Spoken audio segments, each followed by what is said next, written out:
আজকে profit and loss অর্থাৎ love and ক্ষতির কয়েকটি টাইপ তোমাদের সামনে তুলে ধরছি, খুব শর্টকাট পদ্ধতিতে সেগুলো সমাধান। প্রথমে দেখো, বলছে একটি দ্রব্য ৬৩০০ টাকায় বিক্রি করলে 20% লাভ হয়, দ্রব্যটির ক্রয় মূল্য কত?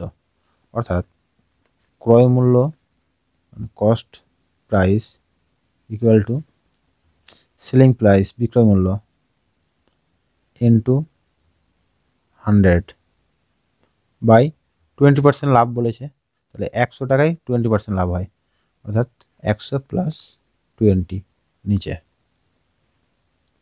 120। এখানে সেলিং প্রাইস হচ্ছে ৬৩০০ গুণ 100 বাই 120 কাটলো ৫ দুগুণা 10, ৬ দুগুণা 12, 6 কে 6, 0, ৫ 6 30, একটা 0, ৫ ৫ 25, ৫ অর্থাৎ দ্রব্যটির ক্রয় মূল্য হবে ৫,২৫০ টাকা। এক্ষেত্রে তোমরা সবসময় বিক্রয় মূল্যটা উপরে, বিক্রয় মূল্য লিখবে প্রথমে, তার সঙ্গে 100 গুণ করবে, নিচে লাভ হলে 100 সঙ্গে যোগ, আর ক্ষতি হলে পার্সেন্টেজটা 100 থেকে মাইনাস করো, দেখবে অ্যান্সার পেয়ে যাবে। অর্থাৎ লাভ বললে কস্ট প্রাইস হবে SP into selling price into 100 by 100 plus লাভ যদি A% হয় তাহলে 100 প্লাস এ। আবার যখন A% ক্ষতি বলবে তখন কস্ট প্রাইস হবে selling price into 100 by 100 minus A শতকরা। এই দুটো তোমরা মনে রাখবে। তাহলে নেক্সট দেখো, এখানে বলছে একটি দ্রব্য ২৭০০ টাকায় বিক্রি করলে 10% ক্ষতি হয়, দ্রব্যটির ক্রয় মূল্য কত? এই যে আগে বলা হলো, দেখো আগেটার মতোই, ক্রয় মূল্য ইকুয়াল টু অর্থাৎ কস্ট প্রাইস সমান ২৭০০ গুণ 100 বাই, যদি 10% ক্ষতি হয় তাহলে কী লিখবে নিচে 100 মাইনাস 10 অর্থাৎ 90। রেডি করো, 0 3 9 27 0 ৩,০০০ টাকা। এটাই হলো দ্রব্যটির ক্রয় মূল্য। এটা অ্যান্সার। আরও একটি টাইপ নিয়ে আসা হয়েছে,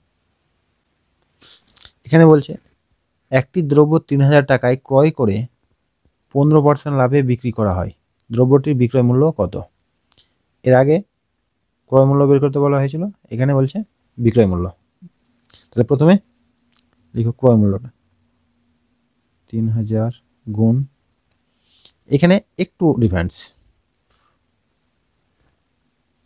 ওখানে যেটা নিচে লিখছিলাম এখানে ওটা উপরে লিখব, অর্থাৎ ৩,০০০ বাই 100 গুণ হবে 50% লাভ, অর্থাৎ 100 প্লাস 15 মানে 115। কাটাকাটি করো, অ্যান্সার পেয়ে যাবে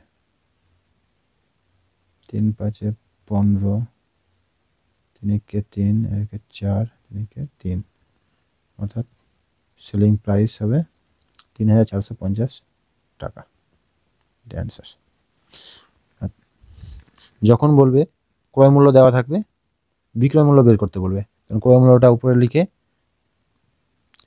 তখন ক্রয় মূল্যটা উপরে লিখবে, অর্থাৎ তখন এসপি সমান হবে কস্ট প্রাইস ইন্টু 100 প্লাস শতকরা পার্সেন্টেজটা বাই 100। এখানে A% লাভ ধরা হয়েছে, যখন A% লাভ, আর ক্ষতি বললে মাইনাসই হবে, এটা মনে রাখবে। দেখো নেক্সট, এখানে বলছে একটি দ্রব্য 800 টাকায় ক্রয় করে 20% ক্ষতিতে বিক্রি করলে দ্রব্যটির বিক্রয় মূল্য কত? আগেরটার মতোই প্রথমে কস্ট প্রাইস অর্থাৎ 800 গুণ বলা হয়েছে 100,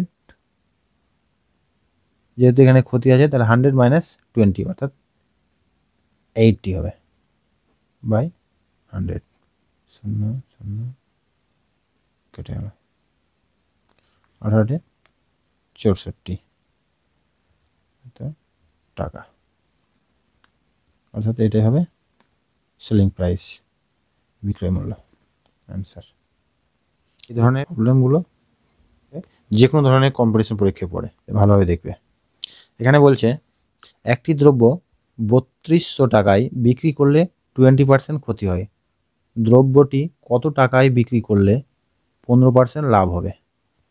অর্থাৎ এখানে কী হবে, যে টাকাটা দেওয়া থাকবে পরিমাণটা লিখা হবে 3200 গুণ, এখানে দুটো শতকরা আছে, আগে উপরে পরেরটা দেখবে 15% লাভ আছে, অর্থাৎ 100 সঙ্গে 15%টা যোগ করো তাহলে হয়ে যাবে 115, আর নিচে লিখবে প্রথম শতকরা যেটা থাকবে, এখানে যেহেতু ক্ষতি আছে তাহলে 100 মাইনাস 20 অর্থাৎ 80 হবে।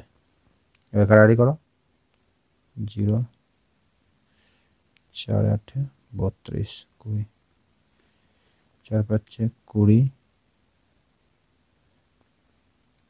4 1 4 2 6 4 1 4 এত টাকা অ্যান্সার। অর্থাৎ দ্রব্যটি এত টাকায় বিক্রি করতে হবে, এটাই উত্তর। এবার রিপিট করছি, এই ধরনের অঙ্কে প্রথমে এই টাকাটা লিখবে, তার সঙ্গে উপরে যেহেতু দুটো শতকরা আছে ওই জন্যে আগে পরেরটা লিখবে, পরেরটা যদি লাভ থাকে তাহলে 100 প্লাস, আর মাইনাস থাকলে 100 মাইনাস, অর্থাৎ যেহেতু এখানে লাভ আছে তাহলে 115 হচ্ছে, আর প্রথম শতকরাটা নিচে, যেহেতু ক্ষতি ওই জন্যে 100 মাইনাস 20 অর্থাৎ 80। এবার ক্যালকুলেশন করে অ্যান্সার পেয়ে যাবে। নেক্সট আরও একটি সেম প্রবলেম। একটি দ্রব্য 440 টাকায় বিক্রি করলে 10% লাভ হয়, দ্রব্যটি কত টাকায় বিক্রি করলে 12% লাভ হবে?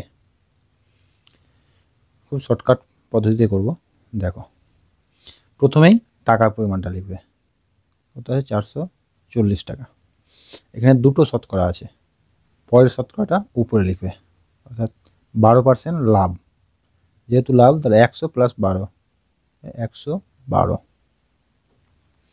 আর নিচে প্রথম শতকরাটা, যদি এখানে 10% লাভ আছে তাহলে 100 প্লাস 10 হবে, অর্থাৎ 110, কাটাকাটি 0 0 11 1 11 4 11 44, অর্থাৎ 4 2 8 4 1 4 4 1 4,